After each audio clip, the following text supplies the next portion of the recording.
ஒன்று சாமுவேல் அதிகாரம் 22.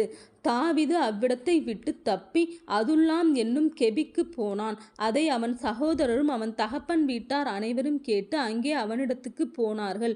ஒடுக்கப்பட்டவர்கள், கடன்பட்டவர்கள், முறுமுறுக்கிறவர்கள் யாவரும் அவனோடே கூடிக்கொண்டார்கள். அவன் அவர்களுக்கு தலைவனானான். இந்த பிரகாரமாக ஏறக்குறைய 400 பேர் அவனோடு இருந்தார்கள்.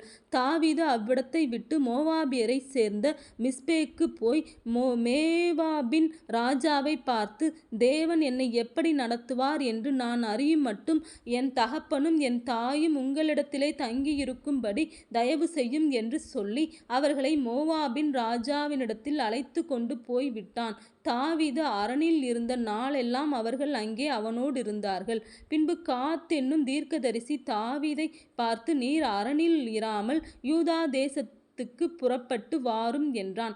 அப்பொழுது தாவீது புறப்பட்டு ஆரேத் என்னும் காட்டிலே போனான். தாவீதும் அவனோடு இருந்த மனுஷரும் காணப்பட்ட செய்தியை சவுல் கேள்விப்பட்டான். சவுல் கிபியாவை சேர்ந்த ராமாவில் ஒரு தோப்பிலே உட்கார்ந்து தன்னுடைய ஊழியக்காரர் எல்லாரும் தன்னை சூழ்ந்து நிற்க தன் ஈட்டியை தன் கையிலே பிடித்து கொண்டிருக்கும் போது சவுல் தன்னண்டையில் நிற்கிற தன் ஊழியக்காரனை பார்த்து, பென்யமீன் புத்திரரே கேளுங்கள், ஈசாயின் மகன் உங்கள் எல்லாருக்கும் வயல்களையும் திராட்சை தோட்டங்களையும் கொடுப்பானோ?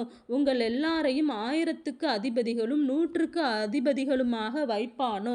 நீங்கள் எல்லாரும் எனக்கு விரோதமாக கட்டுப்பாடு பண்ணி கொண்டது என்ன? ஈசாயின் மகனுடனே என் குமாரன் உடன்படிக்கை பண்ணும்போது என் செவிக்கு அதை ஒருவனும் வெளிப்படுத்தவில்லை. எனக்காக பரிதாபப்பட்டு என் செவிக்கு அதை வெளிப்படுத்த உங்களில் ஒருவனாகிலும் இல்லையா? இந்நாளில் இருக்கிறபடி எனக்கு சதி பண்ண என் குமாரன் என் வேலைக்காரனை எனக்கு விரோதமாக எடுத்து விட்டானே என்றான். அப்பொழுது சவுலின் ஊழியக்காரரோடே நின்ற ஏதோமியனாகிய தோவேக்கு பிரதியுத்தரமாக, ஈசாயின் மகனை நோபிலிருக்கிற அகிதூபின் குமாரனாகிய அகிமெலேக்கினிடத்தில் வர கண்டேன். இவன் அவனுக்காக கர்த்தரிடத்தில் விசாரித்து அவனுக்கு வழிக்கு போஜனத்தை கொடுத்து பெலிஸ்தனாகிய கோலியாத்தின் பட்டயத்தையும் அவனுக்கு கொடுத்தான் என்றான். அப்பொழுது ராஜா அகிதூபின் குமாரனாகிய அகிமெலேக் என்னும் ஆசாரியனையும் நோபில் இருக்கிற அவன் தகப்பன் வீட்டாராகிய எல்லா ஆசாரியரையும் அழைப்பித்தான். அவர்கள் எல்லாரும் ராஜாவினிடத்தில் வந்தார்கள். அப்பொழுது சவுல், அகிதூபின் குமாரனே கேள் என்று சொல்ல அவன், இதோ இருக்கிறேன் என் ஆண்டவனே என்றான். அப்பொழுது சவுல் அவனை நோக்கி, நீயும் ஈசாயின் மகனும் எனக்கு விரோதமாய் கட்டுப்பாடு பண்ணி இந்நாளில் இருக்கிறபடி எனக்கு சதி பண்ண அவன் எனக்கு விரோதமாக எழும்பும்படிக்கு நீ அவனுக்கு அப்பமும் பட்டயமும் கொடுத்து தேவ சந்நிதியில் அவனுக்காக விசாரித்தது என்ன என்றான். அகிமெலேக் ராஜாவுக்கு பிரதியுத்தரமாக, உம்முடைய எல்லா ஊழியக்காரரிலும் தாவீதை போல ராஜாவுக்கு மருமகனும் உம்முடைய கட்டளைகளின்படி செய்து வருகிறவனும் உம்முடைய வீட்டிலே கனமுள்ளவனுமாயிருக்கிற உண்மையுள்ளவன் யார்? இன்றைய தினம் அவனுக்காக தேவனுடைய விசாரிக்க தொடங்கினேனோ அது எனக்கு தூரமாயிருப்பதாக ராஜா தம்முடைய அடியானாகிய என் மேலாகிலும் என் தகப்பன் வீட்டாரில் எவன் மேலாகிலும் குற்றம் சுமத்த வேண்டாம். உம்முடைய அடியான் இவைகளிலெல்லாம் ஒரு சிறிய காரியமாகிலும் பெரிய காரியமாகிலும் அறிந்திருந்ததில்லை என்றான். ராஜாவோ, அகிமெலேக்கே, நீயும் உன் தகப்பன் வீட்டார் அனைவரும் சாகவே சாக வேண்டும் என்றான். பின்பு ராஜா தன்னண்டையிலே நிற்கிற சேவகரை நோக்கி, நீங்கள் போய் கர்த்தருடைய ஆசாரியர்களை கொல்லுங்கள். அவர்கள் கையும் தாவீதோடே இருக்கிறது. அவன் ஓடிப்போகிறதை அவர்கள் அறிந்திருந்தும் அதை எனக்கு வெளிப்படுத்தவில்லை என்றார்கள். ராஜாவின் வேலைக்காரரோ கர்த்தருடைய ஆசாரியர்களை கொல்ல தங்கள் கைகளை நீட்ட சம்மதிக்கவில்லை.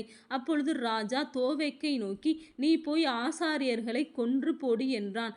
ஏதோமியனான தோவேக்கு ஆசாரியர்கள் மேல் விழுந்து சணல் நூல் ஏபோத்தை தரித்திருக்கும் 85 பேரை அன்றைய தினம் கொன்றான். ஆசாரியர்களின் பட்டணமாகிய நோபிலுமுள்ள புருஷரையும் ஸ்திரீகளையும் பிள்ளைகளையும் குழந்தைகளையும் மாடுகளையும் கழுதைகளையும் ஆடுகளையும் பட்டய கருக்கினால் வெட்டி போட்டான். அகிதூபின் குமாரனாகிய அகிமெலேக்கின் குமாரரில் அபியத்தார் என்னும் பேருள்ள ஒருவன் தப்பி தாவீது இருக்கும் புறமாக ஓடிப்போய் சவுல் கர்த்தருடைய ஆசாரியர்களை கொன்று போட்ட செய்தியை தாவீதுக்கு அறிவித்தான்.